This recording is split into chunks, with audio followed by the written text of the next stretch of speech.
Саламатсыздарбы, кадырлуу коноктор, азиз меймандар. Урматтуу көз карандысыз мамлекеттер шериктештигине мүчө өлкөлөрдүн парламенттер аралык ассамблеясына кирген мамлекеттердин парламенттердин төрагалары, урматтуу депутаттар, ардактуу меймандар, Кыргыз Республикасынын Жогорку Кеңешинин 85 жылдык мааракесине арналган эл аралык конференцияга Министрлер кабинетинин төрагасы Жапаров Акылбек Усенбекович баштаган Министрлер кабинетинин мүчөлөрү, Кыргыз Республикасынын Жогорку сотунун жана Конституциялык сотунун төрагалары, мамлекеттик органдардын башчылары, Кыргыз Республикасынын Жогорку Кеңешинин мурдагы төрагалары жана эл аралык уюмдардын өкүлдөрү катышып отурушат. Ошондой эле бүгүнкү иш-чарабыздын ардактуу коноктору катары көз карандысыз мамлекеттер шериктештигине мүчө өлкөлөрдүн парламенттер аралык ассамблеясына келген мамлекеттердин парламенттеринин төрагалары жана депутаттары катышып отурушат. Уруксат берсеңиздер тааныштырып кетсем. Азербайжан Республикасынын Милли Мejlisинин төрайымы Гафарова Сагиба Али кызы,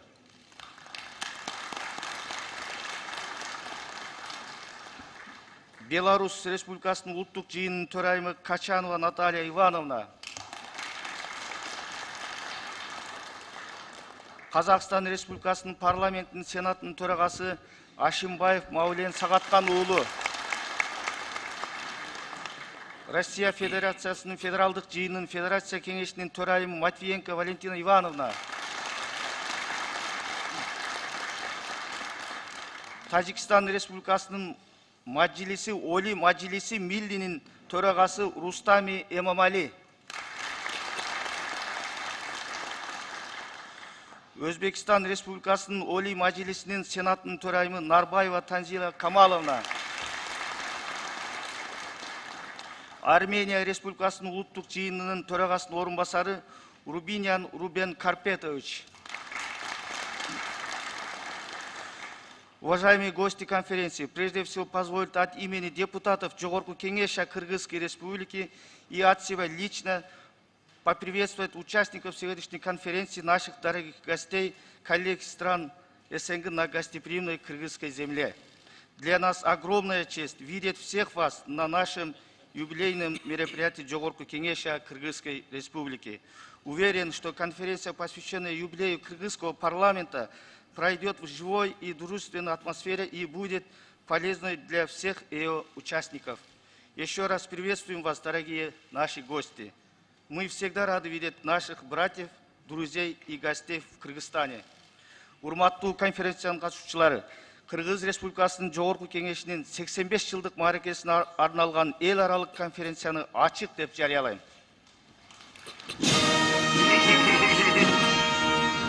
Ак мөңгөлө асказалар талалар, элибиздин жаны менен барабар, сансыз кылым ала тосын мекендеп, сактап келди биздин ата бабалар. Алгалай бер кыргыз эл, азаттыктын жолунда, өркүндөй бер, өсө бер, өз тагдырың колуңда. Аткарылып элдин үмүт тилеги, желбиреди эркиндиктин желеги. Бизге жеткен ата салтын мурасын ыйык сактап урпактарга берели. Алгалай бер кыргыз эл, азаттыктын жолунда,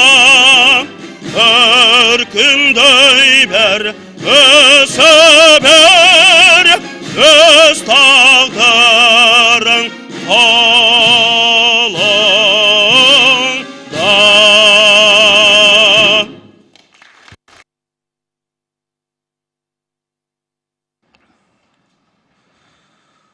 Урматтуу иш-чаранын катышуучулары Кыргыз Республикасынын Жогорку Кеңешинин 85-жылдык мааракесине арналган тасмага көңүл бурсаңыздар.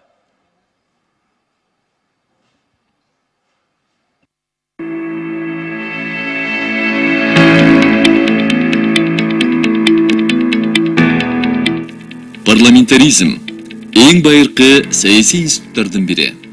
Кыргыз парламентаризминин таржымаланын башаты бүткүл элдин эрк ыктыярын билдирүүнүн формалары болуп саналган.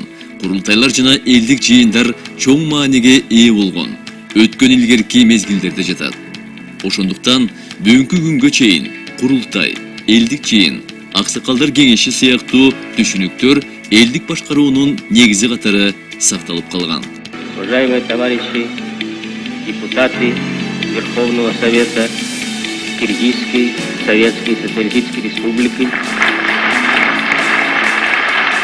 1936 жылы Кыргыз Советтик Социалисттик Республикасы СССР курамындагы 15 союздук республиканын бири болуп калган. 1937 жылкы Конституциясына ылайык Кыргыз парламентинин ыйгарым укуктарын 1938 жылдын 18 июлунан тарта 1994 жылга чейин тике шайланган бир палаталуу Кыргыз ССР Жогорку Совет аткарган.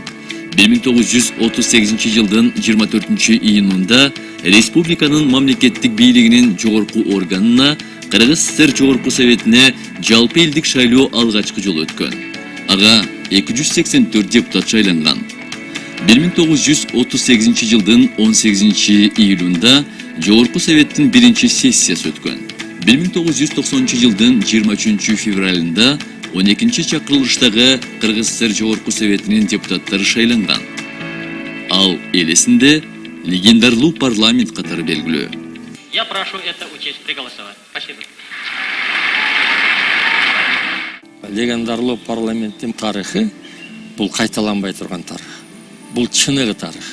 Себеби 350 депутат бар эле. Ошолордун ичинде Кыргыз Республиканын менсиген улуу инсандары, мындайча жөнөкөй сөз менен айтканда Кыргыз элинин каймактары мына ошол легендарлуу парламенттин депутаттары. Менсиген жазуучулар, окумуштуулар, композиторлор, журналисттер, айыл чарбанын, өндүрүш чарбаларынын эң алдыңкылары, партиялык советтик кызматкерлер, баарысын айтпаганда 10 академик бар эле ошонун ичинде. Кыргыз Республикасынын түптөлүшүндө, анын калыптанышында легендарлуу парламенттин ролу абдан чоң жана маанилүү болгон. Анткени биздин Кыргыз элинин негизги документи болуп саналган көз карандысы тууралуу декларациянын кабыл алынышы. Экинчи бул Кыргыз Республикасынын символиканын бекитилиши. Үчүнчү албетте экономиканын өнүгүүгө өбөлгө түзгөн биздин Кыргыз элинин валютасынын бекитилиши ошол күндө абдан маанилүү суроо болуп жаралган болчу. Ал убакта айтылган, бүгүндө айтылып атат, легендарлуу парламент дейбиз. Болбосо бул Кыргыз СССРинин 12 чакырылышынын парламентинин депутаттарынын өзүнүн тарыхый вазифасын толугу менен аткарды деп айтсак туура болот. Эгемен Кыргызстандын 1993 жылдын 5 майында кабыл алынган Конституциясына ылайык 1995 жылдын февралында биринчи чакырылыштагы Кыргыз Республикасынын Жогорку Кеңешине шайлоо өткөн. 1995-2000 жылдар аралыгында Кыргызстанда биринчи чакырылыштагы Жогорку Кеңештин 2 палаталуу парламенти мыйзам чыгаруу жыйыны жана эл өкүлдөр жыйыны иштеп, алардын депутаттары бир мандаттуу округтарда мажоритардык система боюнча шайланган. Кийинки чакырылыштарда кайрадан бир палаталуу парламент түзүлгөн. Эми дүйнө жүзүндөн айтканда, бул мамлекеттик курулуштун, мамлекеттик түзүлүштүн эки тартиби бар. Бул жерден демократиялык, конституциялык монархия, демократиялык түзүлүштө бул парламенттик же президенттик башкаруу системасына кирет. Биз эми баардын аралашын көрүп келип атабыз, бирок канткенде дагы ушул парламентте дүйнөгө эң негизги маселе бул үч бутактын тең салмактуулугу. 2007 жылдын 16 декабрында болгон шайлоонун жыйынтыгында өлкөнүн тарыхында биринчи жолу партиялык тизмелер боюнча шайланган 4-чү чакырылыштагы Жогорку Кеңеш өз ыйгарым укуктарын аткарууга киришкен. Анда 3 саясий партия өкүлчүлүк кылган.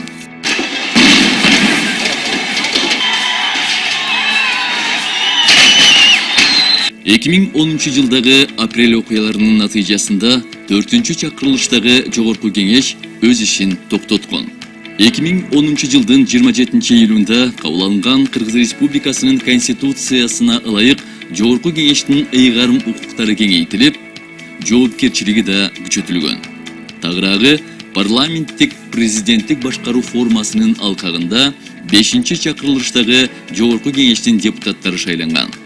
Бирок парламенттик президенттик башкаруу өз максатына жетпегендиги тууралуу сын пикирлер көп айтылып келди. Партиялардын жанагындай кызмат бөлүштүрүүсү республикадан тартып, борбордон тартып, айыл өкмөттөрүнө чейин көрдүңүз, туура? Министрликтерди, башка ведомстволорду жакта, областын акимдерин и айыл өкмөттөрү чейин. Бул канчалагы бийликтин мындай туруктуу бекем болушуна мүмкүндүк берген жок. Натыйжада кайрадан саясий абал чыңалып, 2020 жылы баш мыйзамды өзгөртүү зарылчылыгы келип чыкты. Ушул убактарда республикада чынында эле бийлик керек эле. Республика ушунчалык кыйын акыбалга келип калган учур, ошондуктан бу жерде бир баш керек эле да. Бир киши жоопту өз мойнуна, өз колуна алыш керек эле. Кабыл алынган жаңы баш мыйзамдын талаптарына ылайык 2021 жылы парламенттик шайлоо өтүп, 7-чакырылыштагы жогорку кеңешке 90 депутат шайланып келди. Негизинен 7-чакырылыш мен ойлойм өзүнүн милдеттерин түз так аткарып атат депчи. Не дегенде канча деген мыйзамдар кабыл алып атат. Биздин мамлекетибиздин өнүгүшүнө, ишкерлердин жумушуна бага жакшырта турган мыйзамдар. Негизинен айтканда 7-чакырылыштын депутаттары өзүнүн милдетин так эле аткарып келатат деп. Кудай буйруса 5 жылдан кийин мунун баардыгына эл берет. Парламенттин орду ролу бүгүнкү күндө деле жогору. Өкмөт менен элдин ортосундагы болгон маселелерди чечүүдө ошол элдин болгон көйгөйүн, талабын бийликке көрсөтүүдө дагы парламенттин орду бар. Кыргыз Республикасынын жогорку кеңешинин эл аралык аренадагы максатка багытталган жана ырааттуу иши Кыргызстандагы демократиянын жана парламентаризмдин негиздерин бекемдеп жана өнүктүрүп жатат. Кайсыл мыйзам өтпөсүн, кайсыл мыйзамдарды каралбай эле биз ошол мыйзамга дагы терең изилдөө жүргүзүп, аларды эксперттик талдоо жүргүзүп, анан ушул мыйзам келаткан мыйзам элге пайдасы барбы, пайдасы жокпу, зыяны барбы, зыяны жокпу деген маселелерди бирден бир биз карап чыгышыбыз керек да. Эгерде ошол мыйзамдарды зыяны болсо кабыл албашыбыз керек, пайдасы болсо тескерисинче кабыл алышыбыз керек. Өзү жазган мыйзамдар түздөн түз бир гана ошол максаты болуш керек, бул эл үчүн, элдин жашоосун жакшыртуу үчүн ошол мыйзамдарды жазышыбыз керек деп ойлойм. Биздин жогорку кеңеш дүйнөдө көп парламенттерге караганда ачыктыгы бар. Ошол эле демократия калыптанган АКШда же болбосо Улуу Британияда дейбиз парламентаризмдин атасы деп. Депутаттарды монтип журналисттер карап, тим эле жогоруда мындай жана кароолжудай болуп, кийим эмне кылып атат, бүт баарын карап, добуш берүүдөн кийин микрофон менен жарга такап, тим эле кандай добуш бердиңиз, эмне үчүн мындай добуш бердиңиз, эмне үчүн сиз могул боюнча позицияңызды айтпайсыз деп такалап турганы бул биздин чоң утушубуз. Парламенттер аралык кызматташтыкты, ошондой эле чет өлкөлөрдүн парламенттери менен достук байланыштарды чыңдоо максатында жогорку кеңеште дүйнөнүн дээрлик бардык өлкөлөрү менен кызматташуу боюнча депутаттык достук топтору түзүлгөн. Парламенттин эл аралык саясаттагы орду аябай чоң. Муну парламенттик дипломатия деп коет. Бизде деле мисалы башка өлкөлөрдүн парламенттеринин депутаттары менен достук группалары бар. Европа мамлекеттери, Араб мамлекеттери, КМШ мамлекеттери, ошондой эле парламенттик ассамблеялар бар. Азия парламенттик ассамблеясы, ошондой эле мына КМШдын алтагында, Европада ошондой структуралар бар, ошолордун баардыгы менен кызматташабыз. Өлкөнүн көйгөйлөрүн ошол жерде көтөрөбүз, мыйзам демилгелерин, эл аралык бир демилгелерди чогуу көтөрөбүз. Жогорку кеңештин мыйзам жаратуу иш аракети өлкөбүздөгү коомдук саясий, социалдык, экономикалык жана руханий маданий өнүгүүнүн негизги чөйрөлөрүндө ченемдик укуктук базаны калыптандырууга, чыңдоого жана өркүндөтүүгө багытталган.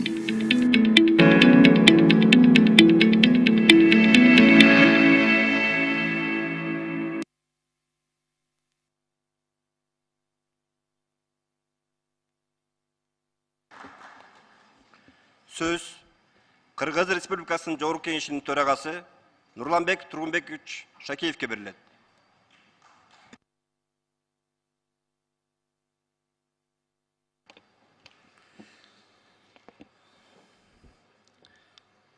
Урматтуу көз карандысыз мамлекеттер шериктештигине мүчө өлкөлөрдүн парламенттер аралык ассамблеясына кирген мамлекеттердин парламенттеринин жетекчилери, ардактуу депутаттар жана конференциянын катышуучулары.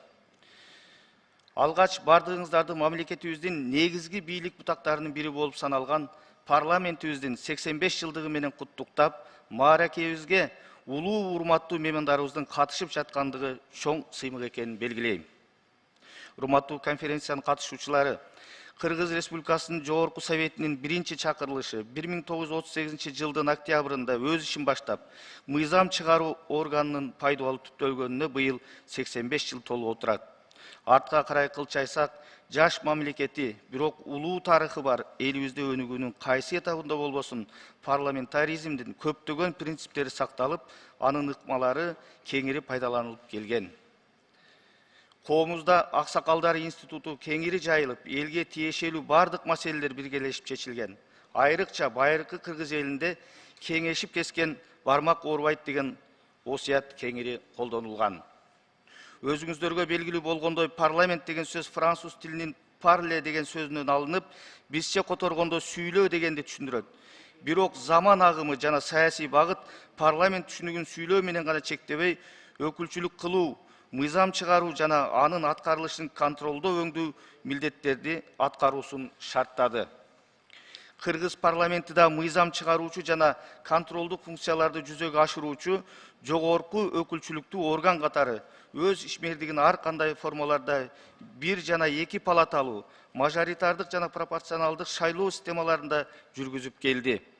Бирок кандай түрдө жана сапаттык курамда иштебесин, ал өзүнүн тарыхый миссиясын табиятынан так жана жооптуу аткарууга умтулду. Эң башкысы, өлкөбүздүн конституциялык түзүлүшүнүн негиздерин бекемдеп сактап, укуктук эгемен мамлекетти түптөп, өнүктүрүүгө жана элдик бийликти камсыз кылууга өзүнүн татыктуу салымын кошуп келүүдө. Азыркы ааламдашкан доор дүйнө жүзүнө, анын ичинде Кыргызстанга жаңы форматтагы маселелерди коюп, аларды чечүүдө жаңыча көз караштарды талап кылууда. Демек, эл шайлаган депутаттар бүгүнкү реалдуулуктарга таянган мыйзамдарды жазып, анын аткарылышын контролдоого тийишпиз.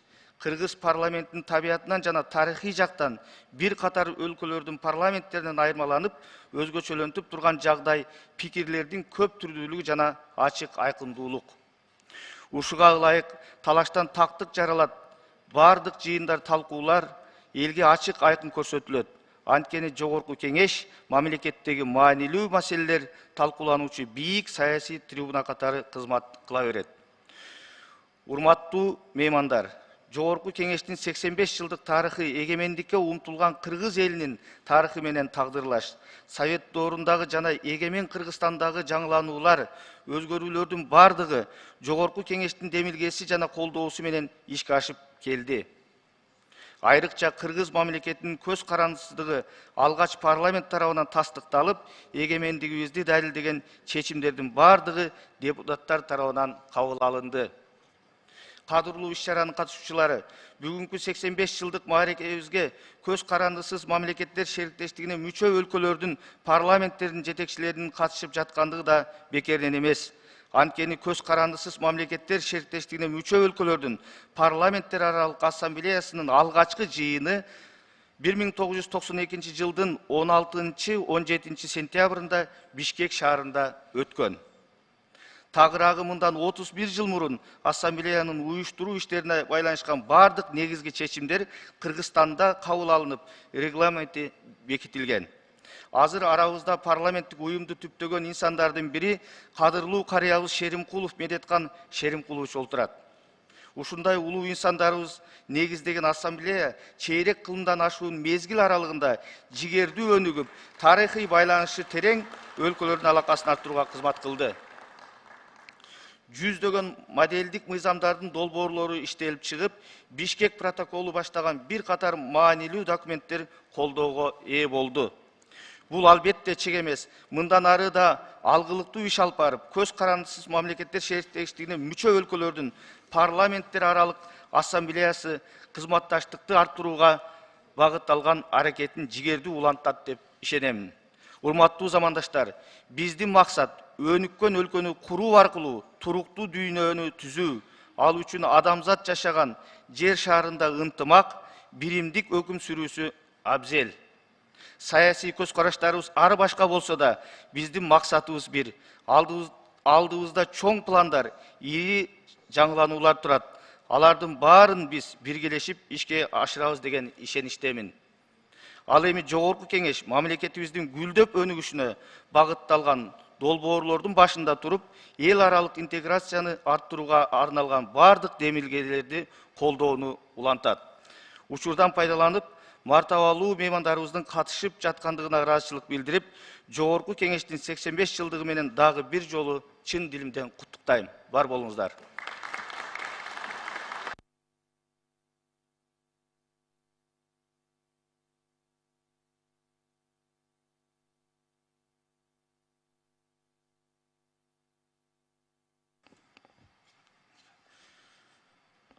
Урматтуу иш-чаранын катышуучулары, азыркы куттуктоо кезегин биздин кадырлуу меймандарыбызга берсек, куттуктоо үчүн сөз Азербайжан Республикасынын Милли Мажлисинин төрайымы Гафарова Сагиба Али кызына берилет.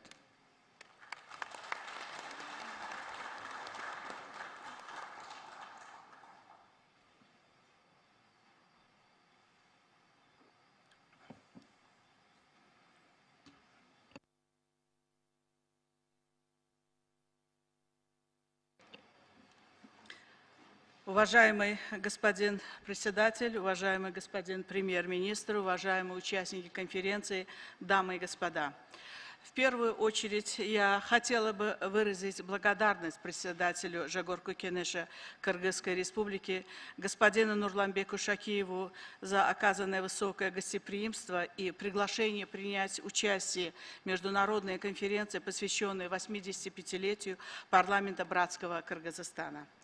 Уважаемый Нурланбек Тургунбекович, примите мои искренние поздравления и наилучшие пожелания вам и всем членам Жогорку Кенеша по случаю такого знаменательного события, благополучия и дальнейших успехов в вашей деятельности.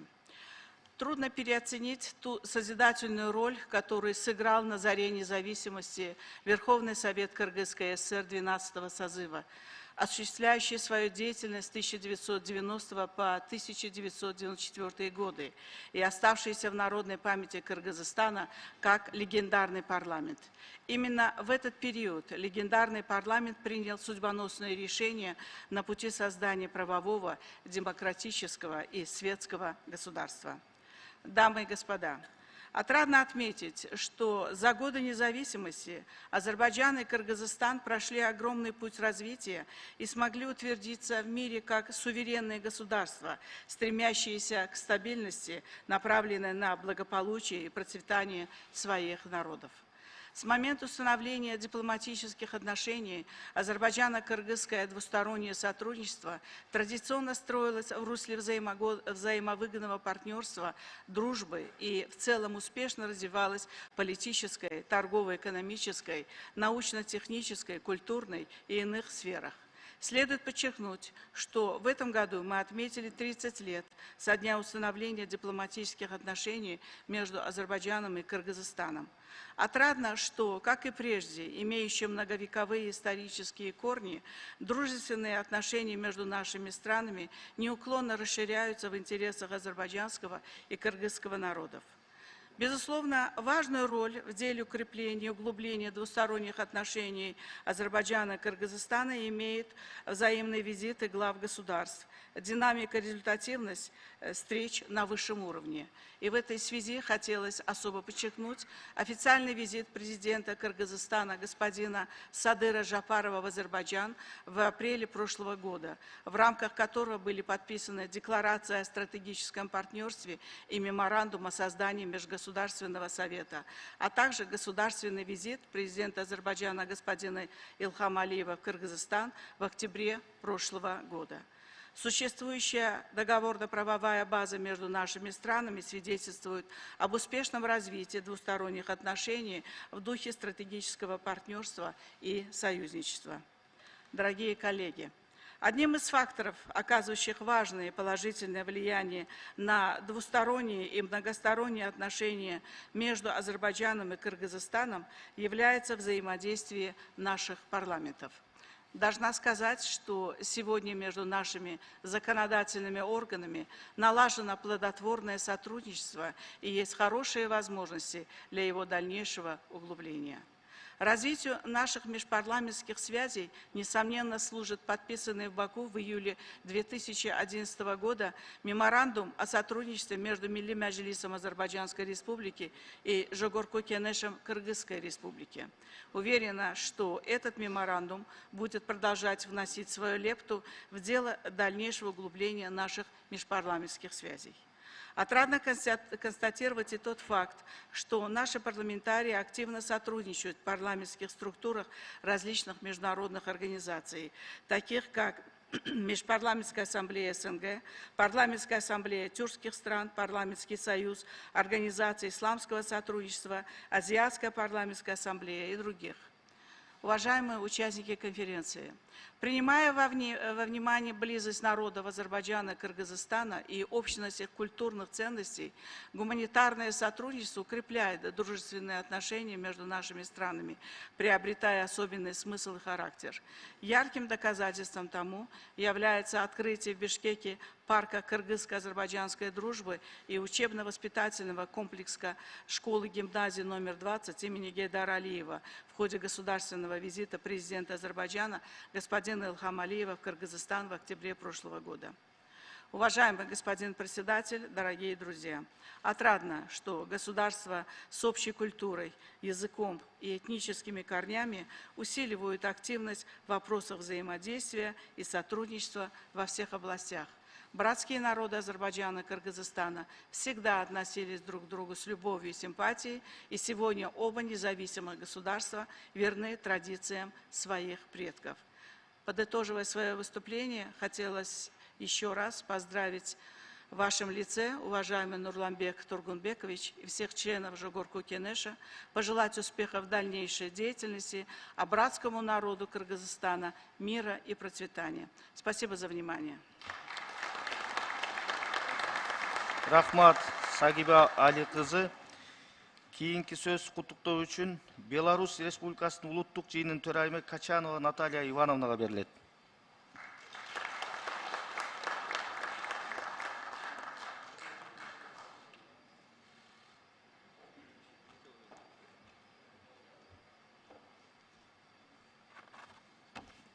Уважаемый Нурланбек Тургунбекович, уважаемый Алыкбек Усенбекович, уважаемые участники конференции, коллеги, дамы и господа.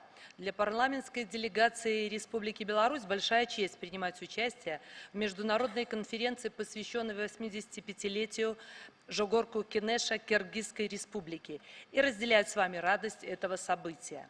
Позвольте сердечно поздравить вас, уважаемый Нурланбек Тургунбекович, депутатов Жогорку Кенеша и весь кыргызский народ со столь знаковой датой.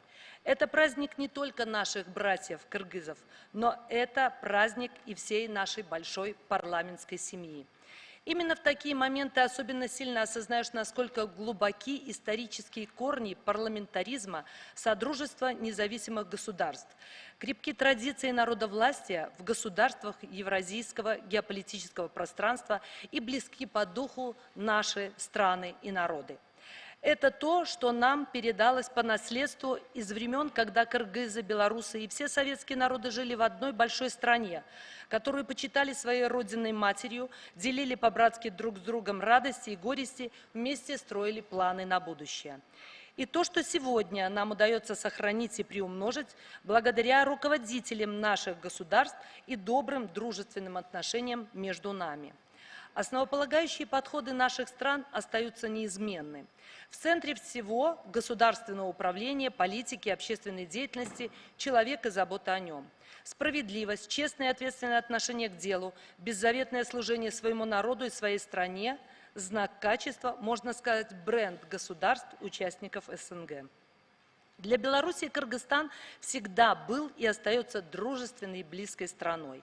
Как подчеркнул белорусский лидер, глубоко уважаемый Александр Григорьевич Лукашенко, в своем поздравлении по случаю 30-летия дипломатических белорусско-кыргызских отношений, за прошедшие десятилетия наши государства прошли достойный совместный путь. Взаимодействие между Минском и Бишкеком приобрело глубокий и разносторонний характер. Искренне ценим и гордимся, что многоплановое сотрудничество активно развивается и между парламентами двух стран. Свидетельство тому недавний визит парламентской делегации Республики Кыргызстан во главе с уважаемым Нурланбеком Тургумбековичем в Беларусь. Уверена, что подписанное в рамках состоявшегося визита соглашение придаст новый импульс межгосударственным отношениям. Мы видим перспективы и решительно готовы вместе двигаться к их реализации. Уникальный опыт наших коллег по совершенствованию национальной правовой системы, эффективная и слаженная работа всех поколений кыргызских законодателей многим может служить примером. Безусловно, высокие достижения в политическом, социально-экономическом и гуманитарном развитии Кыргызской республики, укрепление ее суверенитета, рост авторитета на международной арене во многом результат усилий Жогорку Кенеша. Значим вклад депутатского корпуса Кыргызстана в усиление и продвижение позиций парламентов в интеграционных объединениях. Столицей Республики Кыргызстан, прекрасный город Бишкек, стал одним из центров притяжения конструктивных инициатив и принятия важнейших стратегических решений Содружеством независимых государств, Евразийским экономическим союзом и Шанхайской организацией сотрудничества. Мы признательны кыргызским друзьям за плодотворную совместную работу в рамках таких авторитетных международных организаций, как Парламентская ассамблея Организации договора о коллективной безопасности, Межпарламентская ассамблея государств-участников Содружества независимых государств, очередное заседание, которое в эти дни принимает Бишкек. Парламентской дипломатии всегда принадлежала ключевая роль в сохранении и развитии цивилизационного межгосударственного диалога. А в нынешних непростых геополитических условиях укреплять и расширять этот формат жизненно необходимо. Парламентский потенциал в решении глобальных проблем выступает консолидирующей силой и может преодолевать любые барьеры между представителями разных народов, стран и континентов. Отдельно хотелось бы обратиться к парламентариям государств-участников СНГ. Мы понимаем друг друга не только разумом, но и сердцем. Мы представляем народы одного геополитического пространства и общей судьбы. Наша цивилизационная миссия видится не только в том, чтобы отстоять наше единство, но и своим успешным примером парламентского сотрудничества демонстрировать всему мировому сообществу эволюционный путь развития, выступать форматорами прогрессивных сил человечества. По-настоящему сплотившись, мы, парламентарии, сможем добиться много больших успехов для своих стран, обеспечить мир, спокойствие и безопасность, поставить надежный заслон вызовам современности, которые погружают нашу планету в атмосферу хаоса и неопределенности. Вместе мы сможем возродить дух всеобщего согласия и гарантировать нынешним и последующим поколениям право на будущее. Уважаемые друзья, хочу еще раз искренне поздравить депутатов Жогорку Кенеша Кыргызской республики с юбилеем законодательного органа вашей страны. и от всей души пожелать дальнейших успехов в развитии национального парламентаризма, новых перспективных инициатив и достижений, образцов выполнения ответственного и почетного призвания служения своему народу и Отечеству. Пусть великолепная атмосфера доверия, взаимного уважения и понимания сегодняшнего мероприятия придаст всем участникам сил и вдохновения на новые свершения во имя наших стран, народов, во имя всего человечества. Благодарю за внимание. Рахмат, Наталья Ивановна. Құттықтау үшін сөз Қазақстан Республикасының парламентінің сенатының төрағасы Ашимбаев Маулен Сағатқан уулуна беріледі.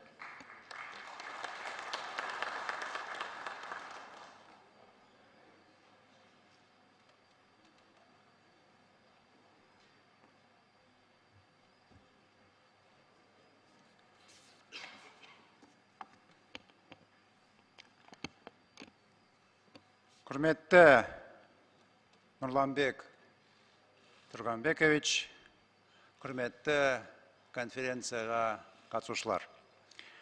Алдымен Қазақстан Республикасы парламентінің және жеке өз атымнан қырғыз әріптестерімізді жоғарғы кеңестің 85 жылдығымен шын жүректен құттықтаймын.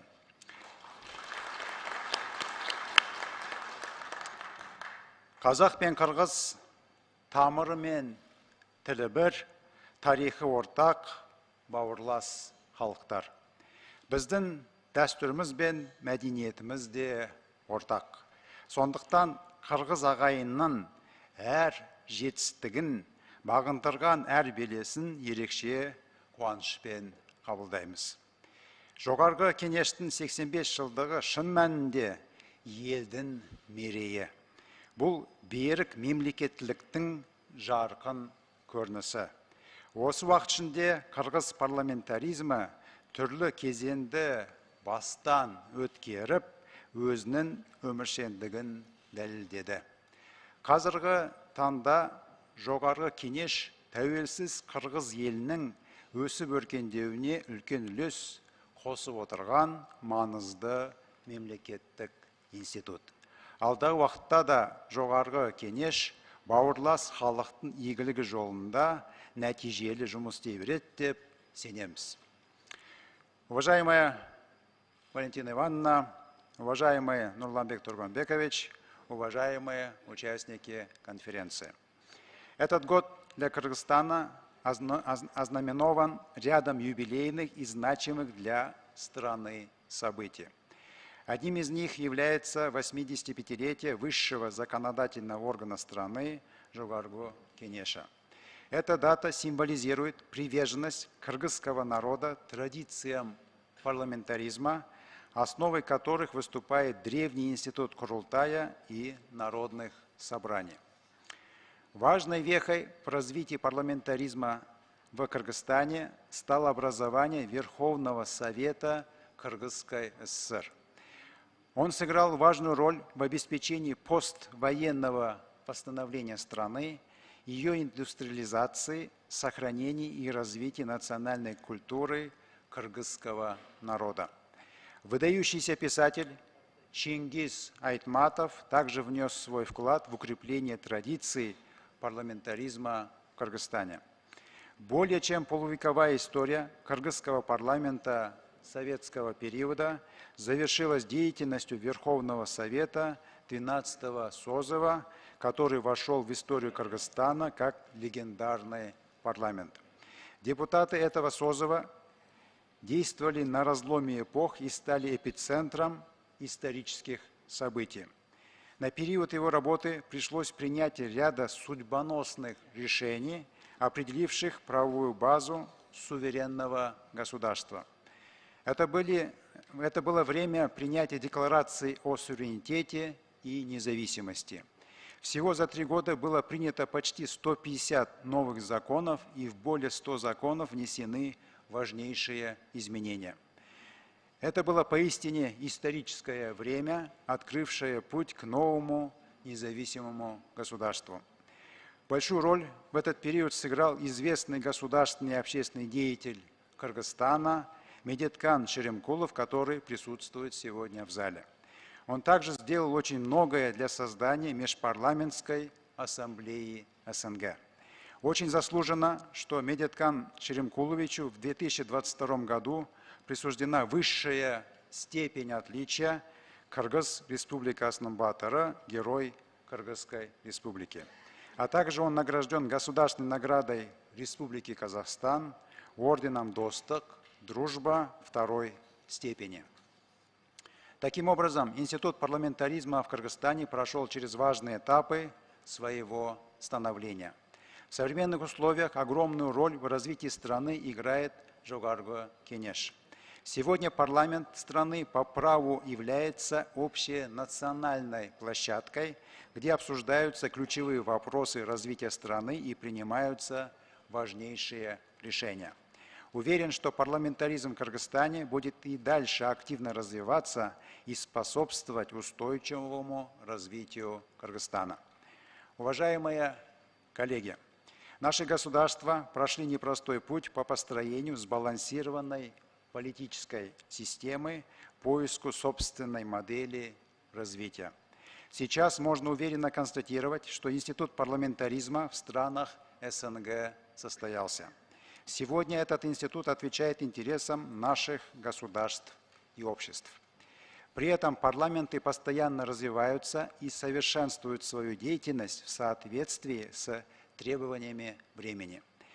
Особо следует подчеркнуть достигнутый на сегодня уровень взаимодействия между парламентами стран Содружества независимых государств.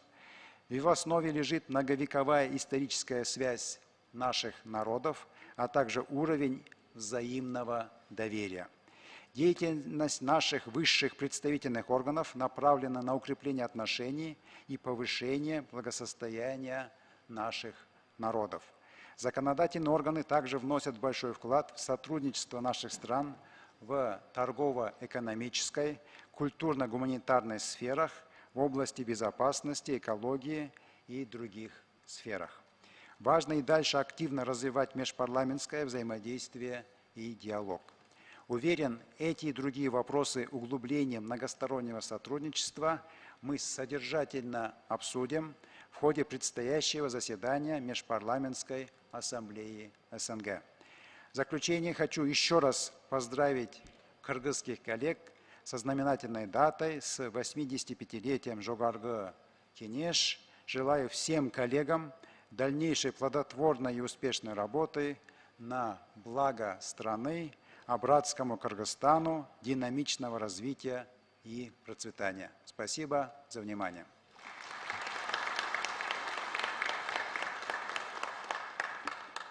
Рахмат, Мавлен Сағатқан уулу. Куттуктоо үчүн сөз Россия Федерациясынын федералдык жыйынынын Федерация кеңешинин төрайымы Матвиенко Валентина Ивановнага берилет.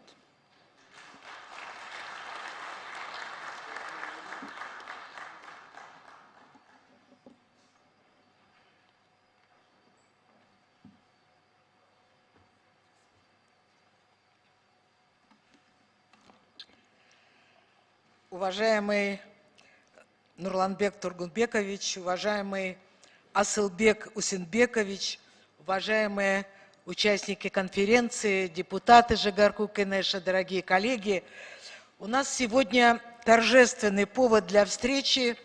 85 лет со дня основания парламента Киргизской Республики. Я хочу искренне поздравить все поколения парламентариев с этой знаменательной датой, которые внесли свой весомый вклад в становление и развитие этого главного института демократии. Я хочу поблагодарить президента Республики Кыргызстан Жогарку Кенеш и его председателя за приглашение провести заседание Совета и сессии Межпарламентской ассамблеи СНГ на гостеприимной киргизской земле. Как было уже сказано, Кыргызстан стоял у истоков создания Межпарламентской ассамблеи СНГ. Также, пользуясь случаем, я хочу от всей души поздравить руководство Кыргызстана с очень успешным председательством в СНГ в этом году. Действительно, достигнуты очень хорошие результаты. Все мероприятия прошли на самом высоком организационном, профессиональном, политическом уровне. И Бишкек в течение всего года практически был и остается столицей СНГ и столицей важных международных мероприятий. Мне также приятно,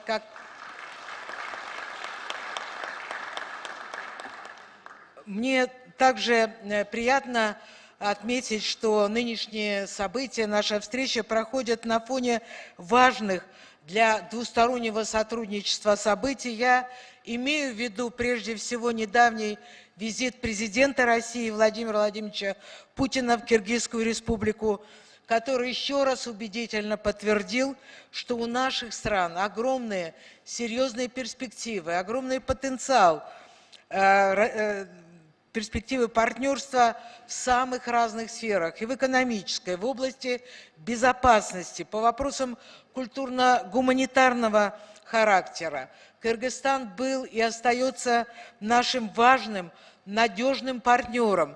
Наши отношения, к счастью, не подвержены никакой внешней конъюнктуре, потому что мы связаны единой исторической судьбой, крепкой дружбой наших народов, проверенной временем.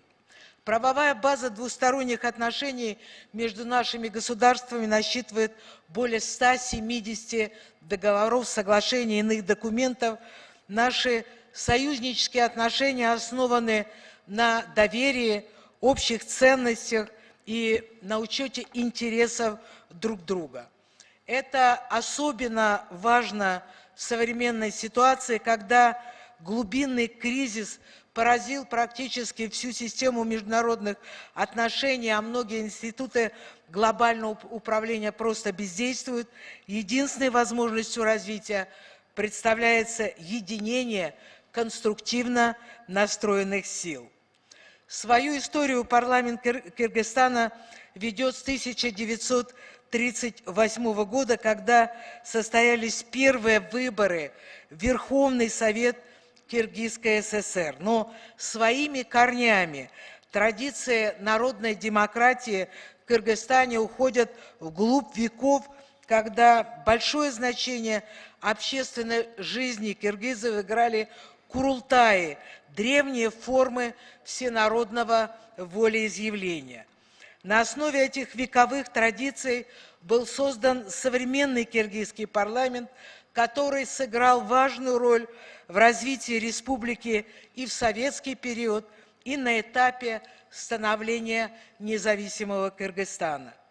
Сегодня Жогорку-Кенеш является одним из ключевых элементов политической системы Киргизской республики, гарантируя представительство всех групп киргизского общества, обеспечивая верховенство закона, соблюдение прав и свобод человека. Высокой оценки заслуживает деятельность, связанная с обеспечением открытости парламента, широкое внедрение механизма независимой экспертизы в законотворческий процесс, широкое сотрудничество с институтами гражданского общества. Нельзя переоценить и просветительскую миссию, которая возложена на парламентариев. И, скажем, проведение международной конференции, посвященной 95-летию со дня рождения Чингиза Айтматова, который, кстати, был не только великим писателем, поэтом, великим сыном киргизского народа, но он был и парламентарием. При непосредственном организации этого юбилея, при непосредственном участии Жогорку-Кенеша яркое подтверждение его просветительской миссии. А принятие 2 года назад на всенародном голосовании новой Конституции страны, которая укрепила авторитет парламента в структуре органов власти, в очередной раз доказала, что парламент Кыргызстана пользуется доверием граждан, профессионально и добросовестно выполняет свои обязанности. Отдельно хочу отметить активность киргизских парламентариев на полях международных парламентских организаций, включая МПА СНГ, Межпарламентский союз и ряд других. Ваша позиция в рамках этих объединений всегда направлена на поддержку созидательных инициатив, на отстаивание истинных интересов Киргизской Республики. Большая работа ведется киргизскими коллегами по продвижению вопросов глобальной повестки. Речь идет о достижении целей устойчивого развития, сбережения окружающей среды и экологическом просвещении, поддержка молодежи и женского представительства. Представительницы Киргизии принимают энергичное участие в работе Евразийского женского форума, основанного, кстати, Межпарламентской ассамблеи СНГ, проводящегося под эгидой Совета Федерации, а также международной образовательной программы «Женщина-лидер». Важным шагом по сближению женских сообществ двух стран стал первый российско-киргизский женский форум, который прошел в марте этого года в Москве по инициативе уважаемой Айгуль Жапаровны Жапаровой. А в следующем, 2024 году в Санкт-Петербурге состоится 4-й Евразийский женский форум, и, пользуясь возможностью, хочу пригласить на него участниц из Киргизской Республики. Активно развивается межпарламентское сотрудничество России и Кыргызстана. По абсолютному большинству вопросов международной повестки позиции российских и киргизских парламентариев едины, что также показывает, насколько близки наши народы, связанные и общей историей, и общими победами, и общими целями в современном мире. Между Федеральным собранием Российской Федерации и Жогорку-Кенешем Киргизской Республики действует соглашение о межпарламентском сотрудничестве. Работает межпарламентская комиссия. Не сомневаюсь, что эти форматы продолжат развиваться, наполняться новым содержанием, дополняя те шаги по укреплению партнерства, которые предпринимают главы России и Кыргызстана Владимир Владимирович Путин и Садыр Нургужоевич Жапаров. Механизмы парламентской дипломатии служат опорой интеграционным процессам на евразийском пространстве. Мы ведем конструктивный диалог в рамках ЕС по экономическим вопросам, а взаимодействие парламентариев наших стран в рамках МПА СНГ позволяет вырабатывать модельное законодательство, направленное на формирование единого правового пространства содружества и гармонизации нашего законодательства. Я уже говорила о успешном председательстве Киргизии в СНГ. В следующем году эстафету перенимает Россия. Вы задали очень высокую планку, но мы постараемся сделать все для того, чтобы обеспечить преемственность тех инициатив, той философии, той позитивной идеологии, которая была утверждена в этом году под председательством Киргизии уже в России. Будем стремиться обеспечить и преемственность инициатив, выдвинутых в период вашего председательства. И поверьте, мы уже стали активно готовиться к этой важной миссии. Кроме того, хочу сказать, что в следующем году Россия станет страной-председателем БРИКС. Объединение, как вы знаете, играет все большую роль в мировых делах, расширяет и свое парламентское измерение, в том числе посредством форматов БРИКС+ и Outreach. Рассчитываем, что в рамках российского председательства мы будем проводить парламентский форум БРИКС. К многосторонней парламентской деятельности подключатся и законодатели Киргизской Республики. Мы вас также заранее приглашаем. Считаю очень важным, чтобы парламентские делегации Федерального собрания Жогорку-Кенеша сверяли часы, объединяли усилия на международных парламентских площадках для продвижения общих подходов, ценностей, которые нас, несомненно, сближают вместе с другими партнерами по Межпарламентской ассамблее СНГ. Уважаемые друзья, сегодняшняя конференция является отражением самоотверженных усилий многих поколений парламентариев Киргизской Республики. Вами и вашими предшественниками проделана огромная работа, направленная на формирование современного законодательства, на обеспечение благополучия граждан, на развитие Кыргызстана как сильного независимого государства. Знаю, что такая непростая законодательная работа не предполагает легких путей или простых решений. Но хочу вас заверить, что в этой деятельности вы всегда можете полагаться на коллег и на друзей из России. Перед Жогорку Кенешем стоят еще немало масштабных целей. Я убеждена, что все они, безусловно, будут достигнуты. Ведь, как гласит замечательная киргизская пословица, если гора видна, значит, она недалека. Позвольте пожелать всем участникам сегодняшнего мероприятия, всем депутатам Жогорку Кенеша интересных дискуссий, плодотворной работы, процветания и благополучия нашему братскому Кыргызстану. Спасибо.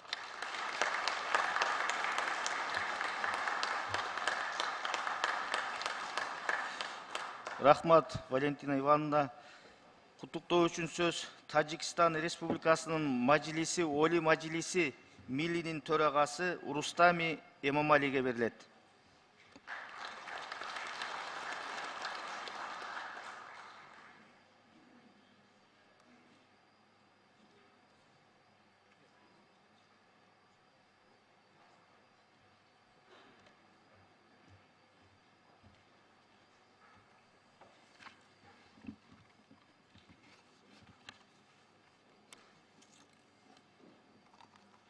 Уважаемый Акилбек Усенбекович, уважаемый Нурланбек Тургунбекович, уважаемые главы парламентов и делегаций, дамы и господа.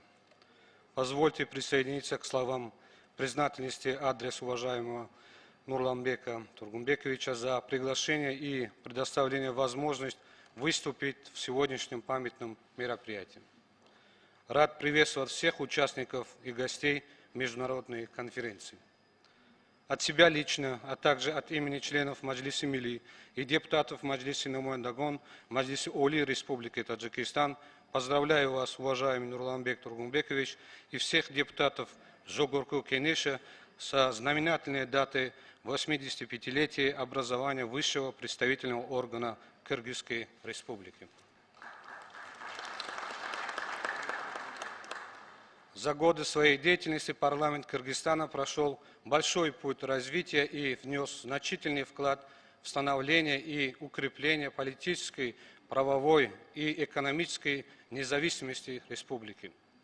Это были годы упорного труда по созданию основ представительной ветви власти и творческого поиска по укреплению правовых основ государственности. Парламент Кыргызстана сегодня принимает самое активное участие в определении путей дальнейшего развития формирования благоприятной правовой среды для проведения рыночных реформ, преследуя цель устойчивого развития Кыргызской Республики как суверенного государства. Стоит отметить и активное участие Жогорку Кенеша в межпарламентском сотрудничестве и в работе межпарламентских структур.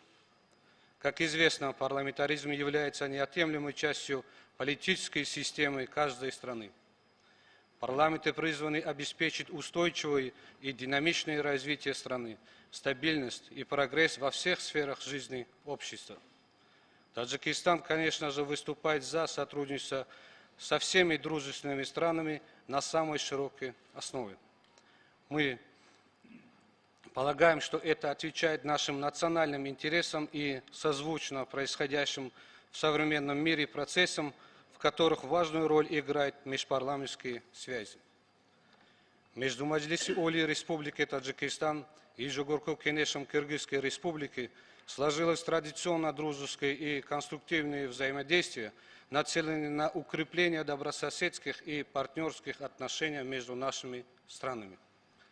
У нас твердый настрой и впредь прилагать все усилия для наращивания межпарламентского диалога и взаимовыгодного сотрудничества с Жогорку Кенешем.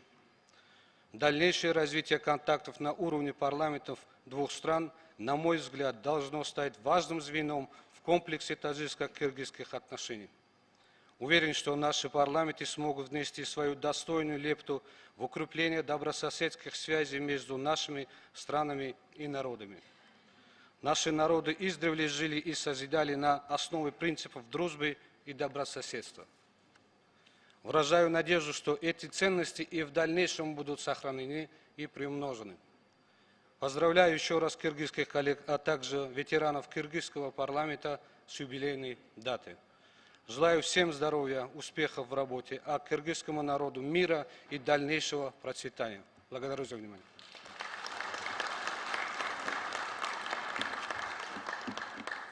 Рахмат Рустами Эмамали. Құттықтау үшін сөз Өзбекстан Республикасының Олий Мажилисінің Сенатының төрайымы Нарбаева Танзила Камаловна беріледі.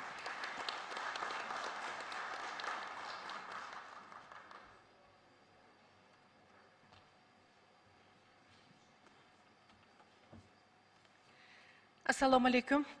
Уважаемый Торага Жукарга Кенеша Республики Кыргызстан, уважаемый премьер-министр, уважаемые депутаты, главы парламентов и члены делегаций.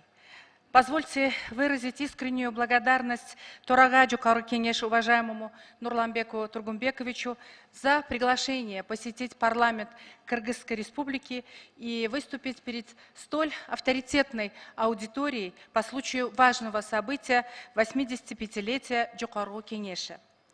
Я хочу прежде всего присоединиться к поздравлениям своих коллег и от имени парламента Узбекистана поздравить кыргызский народ, депутатов Жукарга Кенеша с 85-летием Жукарга Кенеша. На современном этапе в Кыргызстане под руководством президента Садыра Нургаджоевича осуществляются демократические реформы во всех сферах жизнедеятельности государства, реализуются эффективные меры по обеспечению благополучия населения, повышению роли парламента Кыргызской Республики. Об этом свидетельствуют высокие позиции Кыргызской Республики в различных международных рейтингах.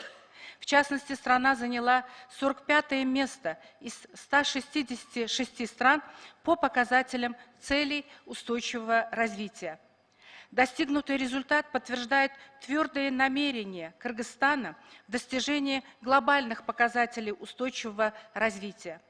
В этих процессах активную роль играет парламент страны, который на основе демократических принципов эффективно разрабатывает, принимает важные законы, участвует в реализации государственных программ, направленных на создание открытого общества и соблюдение интересов народа, а также продвигает парламентскую дипломатию со всеми странами Центральной Азии и зарубежных государств. Отрадно, что парламент Кыргызстана занял достойное место в Центральной Азии, на международной арене в целом. Представители кыргызского народа, члены парламента хорошо осознают, что главной тенденцией развития парламентаризма является то, что парламент должен находиться в фокусе общественной жизни, решать проблемы своего народа. И сегодня никому не секрет, что Кыргызстан может по праву гордиться тем, что Жукарга Кенеш предпринимает все необходимые усилия для улучшения жизни народа, поддержки развития регионов, создания на местах необходимой инфраструктуры для достойной жизни своего народа. Данная деятельность парламента Кыргызстана высоко оценивается сегодня широкой общественностью и международным сообществом. Уважаемые друзья, сегодня двусторонние отношения между Узбекистаном и Кыргызстаном находятся на подъеме, развиваются динамично, последовательно. Благодаря твердой политической воле и решительности лидеров наших государств, узбекско-кыргызские отношения выведены на новый этап своего развития, наполняются конкретным практическим содержанием. Мы достигли значительных успехов в решении всех проблемных вопросов. Активно развиваются связи между нашими регионами. Впервые внедрен порядок пересечения границ наших граждан по внутреннему удостоверению личности, ID-картами. И в этом большая заслуга уважаемых президентов Шавката Миромоновича и Садыра Нургаджоевича. Налажено продуктивное взаимодействие между парламентами наших стран. Наблюдается положительная динамика взаимных визитов, установлены контакты на уровне руководителей парламентов двух стран. Регулярные встречи, несомненно, являются существенным вкладом в развитие и укрепление двустороннего сотрудничества, а также продвижение, мониторинг эффективного выполнения достигнутых договоренностей на высшем уровне. Мы рады, что Межпарламентская комиссия по сотрудничеству между Али Маджлисом Республики Узбекистан и Джокорго Кенешем Кыргызской Республики вносит практический вклад в эффективную реализацию и достижение поставленных перед нашими парламентами задач. Я хочу особо отметить также активное участие всех женщин, депутатов Джокорго Кенеша под руководством сначала Аиды Камчебековны, а сегодня Джамиля Ханум, а также руководителей исполнительных органов в деятельности диалога женщин, лидеров стран Центральной Азии. Одновременно наращивается взаимодействие и в многостороннем формате. В целом заложена прочная основа для дальнейшего углубления нашего межпарламентского сотрудничества. Дорогие друзья, мы уверены, что законодательный орган Кыргызстана и парламент Узбекистана продолжат свою активную деятельность по укреплению мира, стабильности, отношений дружбы, доверия и хороших добрососедских отношений между нашими странами. Еще раз искренне поздравляю всех наших коллег и друзей из Кыргызстана с 85-летием Джокорго Кенеша. Желаю всем вам, дорогие коллеги, крепкого здоровья, счастья, а братскому народу Кыргызстана мира и благополучия, постоянного прогресса и процветания. Благодарю за внимание.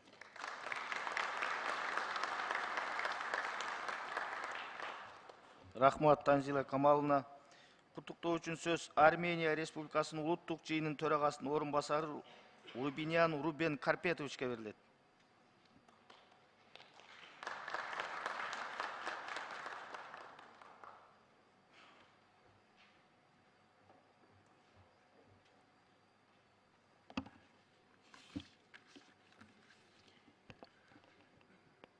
Уважаемый Нурланбек Тургунбекович, уважаемый премьер-министр, уважаемые коллеги, участники конференции. Позвольте поблагодарить вас за теплый прием и предоставленную возможность выступить на этом знаменательном мероприятии. Прежде всего, хотел бы от имени Национального собрания Республики Армения и всей Армении поздравить Нурланбека Тургунбековича, всех депутатов и весь народ Кыргызстана с 85-летним юбилеем Жогорку Кенеша Кыргызской Республики. Уважаемые коллеги, парламентаризм является признаком развитости демократии, соблюдения прав и свобод человека, высокого уровня развития гражданского общества. В нем отражаются особенности развития общества на каждом конкретном историческом этапе, определяемые в том числе национальными традициями, правовой культурой и волей народа. Высший орган представительной демократии Кыргызстана прошел несколько этапов своего становления. Парламент был отражением исторических изменений государства, и на его долю выпала ответственность эффективной законодательной деятельностью способствовать развитию государственной и общественной жизни. И как мы видим сейчас, Джокорго Кенеш стал тем местом, где от имени народа формируется видение будущего страны, обозначаются пути ее развития. Сегодня, когда мир сталкивается с весьма сложными проблемами, существенно возрастает роль парламентских институтов, представительных органов власти. Усилия парламентариев должны быть направлены на создание эффективного механизма межпарламентского сотрудничества для сближения позиций, выработки консолидированных законодательных и политических решений для противодействия вызовам и обеспечения устойчивого развития экономик стран. Коллеги, Армения и Кыргызстан последовательно развивают политический диалог, активизируют сотрудничество в различных областях, что всецело отвечает интересам наших стран и народов. В то же время считаем, что потенциал сотрудничества не используется в полной мере, и нам необходимо прилагать дополнительные усилия в данном направлении. Наши страны являются полноправными государствами-членами Евразийского экономического союза, где также с уверенностью можем констатировать динамику в армяно-кыргызском сотрудничестве по спектру вопросов евразийской интеграции. В контексте двусторонних отношений важная роль принадлежит парламентскому взаимодействию. Национальное собрание Республики Армения придает большую значимость развитию сотрудничества с коллегами парламента Кыргызстана как в двустороннем формате, так и в международных парламентских структурах, которое может быть эффективным с точки зрения взаимной поддержки парламентариев обеих стран на международной арене. В контексте межпарламентского взаимодействия ключевая роль предоставлена депутатским группам дружбы. Вчера состоялось очередное заседание парламентской группы дружбы Армения-Кыргызстан, в ходе которого были обсуждены вопросы дальнейшего укрепления межпарламентского сотрудничества. Ожидаем, что совместными усилиями мы сделаем упор на поддержание устойчивых и периодичных контактов на уровне, позволяющем в оперативном ключе обсуждать любые интересующие вопросы. Дорогие коллеги, уверен, что в дальнейшем работа парламента Кыргызской Республики будет способствовать укреплению государственности и улучшению жизни граждан. Желаю всем здоровья, благополучия и дальнейших успехов в законотворчестве во благо Кыргызстана и его народа. Благодарю за внимание.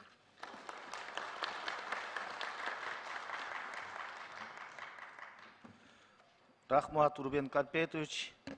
Кейинки сөз куттуктоо үчүн Кыргыз Республикасы министрлер кабинетинин төрагасы, Кыргыз Республикасынын президентинин администрациясынын жетекчиси Жапаров Акылбек Үсөнбековичке берилет.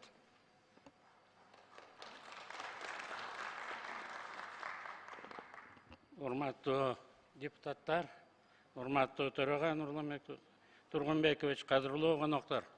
Барыңыздарды Кыргыз Республикасынын министрлер кабинетинен жана жеке өзүмдүн атыман Кыргыз Республикасынын Жогорку Кеңешинин 85 жылдык маареке салтанаты менен куттуктап коюуга уруксат этиңиздер.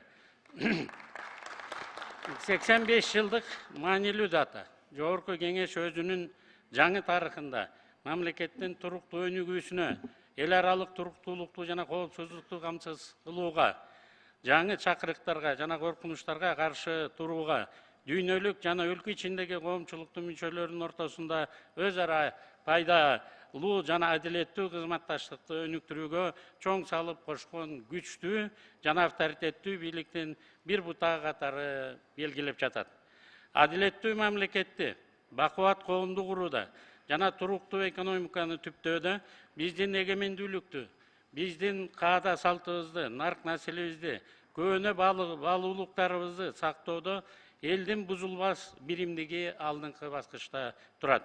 Бул биримдик алды менен эл жакшылары, эл өкүлдөрү чогулган жерде ийире отуруп түз чечкен ордодо көрүнөт, башкарылат, тескелет. Ал ордо азыр Жогорку Кеңеш. Президентибиз өзүнүн куттуктоосунда мамлекеттүүлүктүн пайдалын курууда Жогорку Кеңештин кошкон салымын белгилеп өттү. Улуттун башкы калысы бул парламент. Парламент саясий айдында жүргөн бардык саясатчылардын мизин курчутуп, тажрыйбасын такшалтат. Жогорку Кеңеште айтылган ар бир сөздүн салмагы бар. Бул сөздөр Кыргызстандын коомчулугунда жана бийлик түзүмдөрүндө Жогорку Кеңештин маанисин жана ролун чагылдырат. Ошондуктан Жогорку Кеңештин чечимдери жана билдирүүлөрү олуттуу кабыл алынууга жана кынтыксыз аткарылууга тийиш.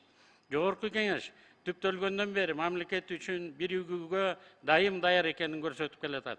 Бардык төрагалардын Жогорку Кеңештин тарыхында өздөрүнүн орду болду жана спикерлик өз миссия милдеттерин так аткарып, терең из калтырышты. 1991 жылы Жогорку Кеңеш биринчилерден болуп суверендүүлүктү жарыялады. Кыргызстандын эгемендүүлүгүн 11-чилерден болуп тааныды. Бүгүн Кыргызстан 120 эл аралык уюмда мүчөлүктө турат. Кыргызстан Борбордук Азиядагы бирден бир эркин демократиялуу мамлекет болду. Бүгүн мамлекетибиздин адам капиталы глобалдык Кыргызстандын мейкиндигин кеңири жана активдүү ачууда. Парламентте ар түркүн ойлор айтылат. Ал элдин үнү. Элдин үнү угулуп урматталууга тийиш. ар бир этносту сактаган көп улуттуу Кыргызстандын эли дайыма өз сөзүн айтат.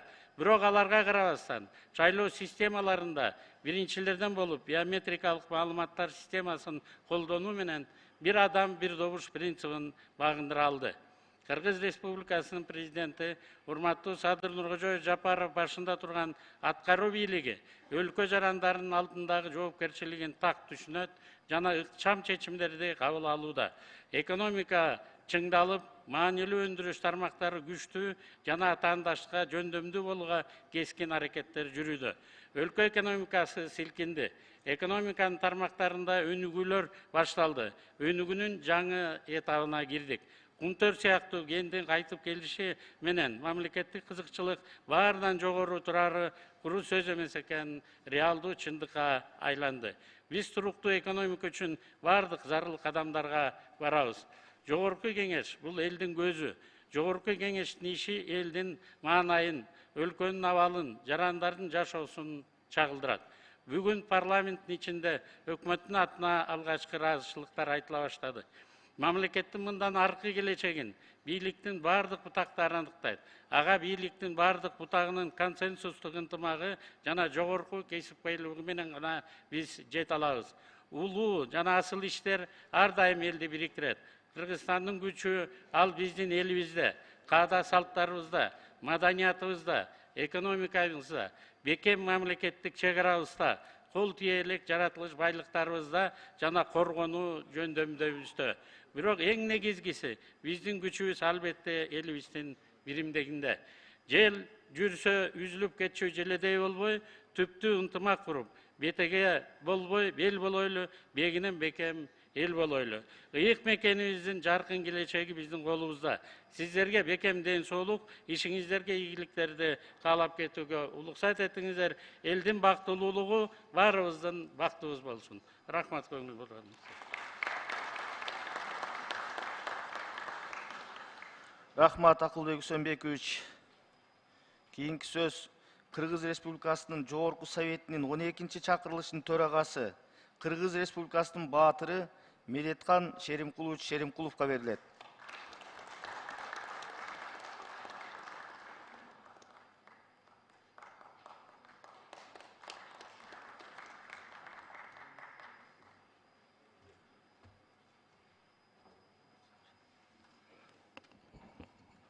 Урматтуу жыйындын катышуучулары, эгер улуксаат берсеңер, мен официальный тилде сүйлөп коеюн.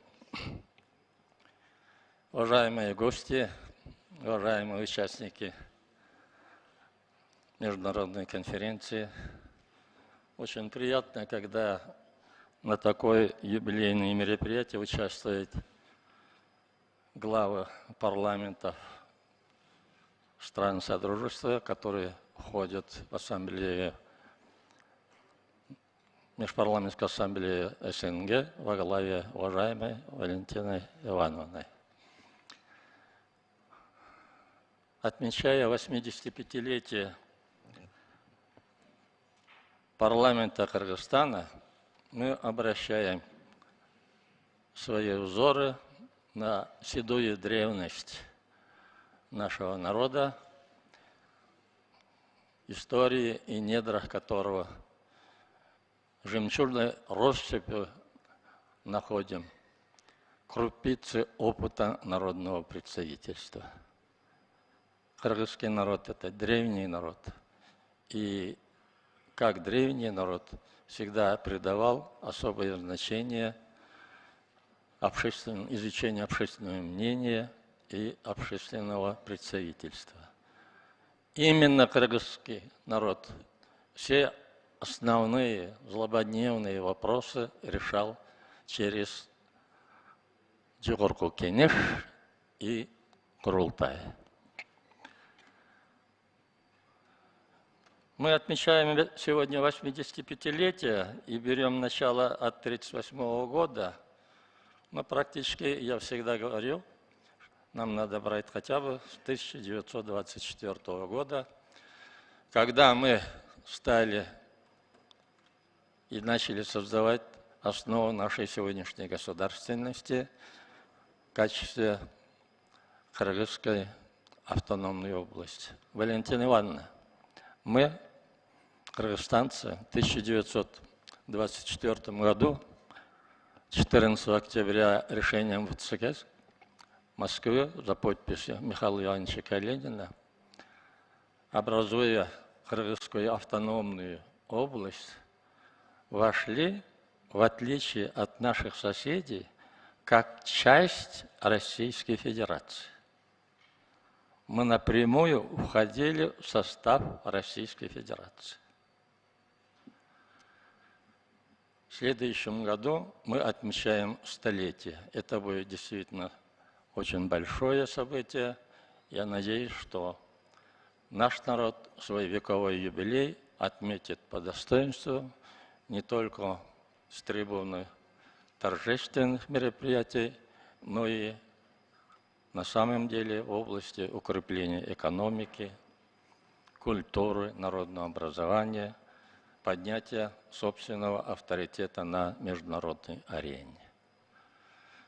Начиная с 1938 года по 1991 год 12 созывов было, где работали депутаты от этих 12 созывов. С 1991 года по сегодняшний день, вернее, с 1994 года по сегодняшний день, мы имеем 7 созывов. Все депутаты этих созывов оставили свой след в истории кыргызского народа, кыргызской государственности. Я, как человек, возглавивший парламент с 1990 года декабря по март 1995 год, хочу сказать, что роль и значение депутатов 12-го созыва имеет свое достойное место в истории кыргызского государства. Именно в 1990 году, 15 декабря, когда еще существовал Советский Союз, именно этот парламент, которого выпала такая честь возглавить мне, мы приняли первую декларацию о суверенитете, в 1990 году, 15 декабря, и изменили название нашей страны от Кыргызской Советской Социалистической Республики в Кыргызскую Республику. Древние названия нашего народа мы вернули еще, когда Советский Союз существовал. В 1991 году, 31 августа, этот же парламент принял декларацию о независимости Кыргызской Республики, объявив Кыргызстан независимым, суверенным, демократическим государством. Заслугу этого парламента можно записать многое, в том числе и в первую очередь это создание фундамента новой независимой суверенной Кыргызской Республики, которая существует и сегодня. И этот парламент утвердил все символы государственности. И мы сегодня стоим, 7-миллионный народ Кыргызстана, под красивым красным знаменем, которого в свое время поднимал наш предок Манас. Мы гордимся своим флагом и считаем, что это один из самых лучших флагов стран. Этот же парламент принял решение, которое останется, на мой взгляд, в истории этого парламента одним из самых ярких страниц парламента Кыргызстана. В 1992 году, 27 апреля, мы собирались в Алмате, создавая межпарламентскую ассамблею. Дорогой вот Ашим Мавлянашим, я вас глубоко уважаю. С ваших рук я в январе получил орден дружбы второй степени. Я надеюсь, и до первого доживу. Вот именно здесь 15-16 сентября состоялось первое заседание Межпарламентской ассамблеи, где были определены все основные вопросы этой ассамблеи. Был принят регламент, были приняты другие документы. И главное, местом постоянного действия, постоянного нахождения был выбран Таврический дворец. Валентина Ивановна, я в прошлый раз рассказывал вам, с каким трудом тогда пришлось возвращать этот Таврический дворец, потому что там 15-20 различных организаций были, уже там работали. Благодаря, в том числе и мудрости Анатолия Александровича Собчака, это помещение возвращено истинным, так сказать, хозяевам, поскольку там 4 созыва Думы еще царской России, там заседало это исторические здания, и там вот вы все находитесь в здании данного помещения Таврического дворца.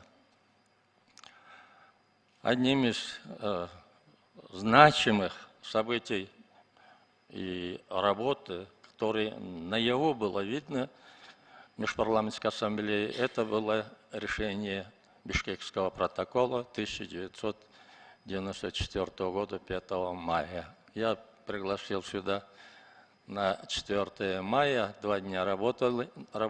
Это был для меня знаменательный день, потому что 5 мая 1994 года мы отмечали первые годовщины принятия Конституции Кыргызской Республики, которую приняли в 1993 году.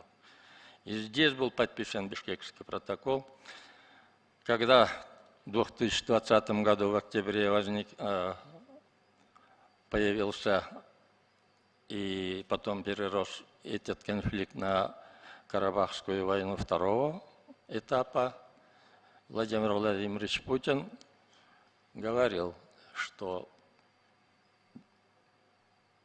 конфликт на Закавказье было остановлено решением Бишкекского протокола мая 1994 года. Это слова уважаемого Владимира Владимировича Путина.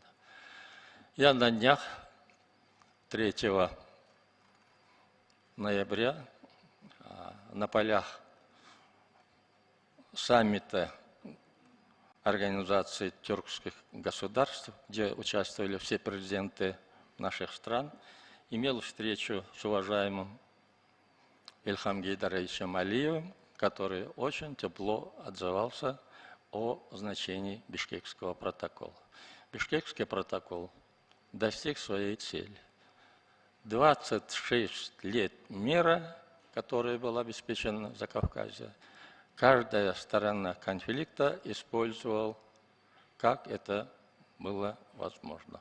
Я считаю, главное на сегодняшний день,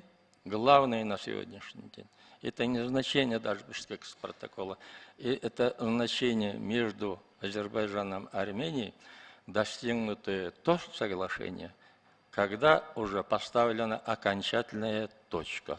И это выбор и руководства двух стран, и волеизъявление двух народов. Дай Бог, чтобы на этой прекрасной закавказской земле наши азербайджанские и армянские друзья жили во веки веков в мире, дружбе и спокойствии. Мы этого очень хотим, потому что мы всех вас уважаем. Уважаемые участники конференции, еще раз мне приятно видеть вас. Недавно я был в Самарканде, Ташкенте, провели наше заседание Сакалов. Оставила эта поездка очень хорошее впечатление. Спасибо вам. Еще раз я поздравляю в первую очередь своих земляков 85-летием парламента Кыргызстана. За эти 85 лет всякое у нас было. И главное, парламент, депутаты любого созыва кыргызского парламента по мере своих сил и возможностей делают все для того, чтобы наш Кыргызстан превратился в страну стабильного развития, высокого экономического роста, дружбы и взаимопонимания, братства наших народов. Спасибо всем вам.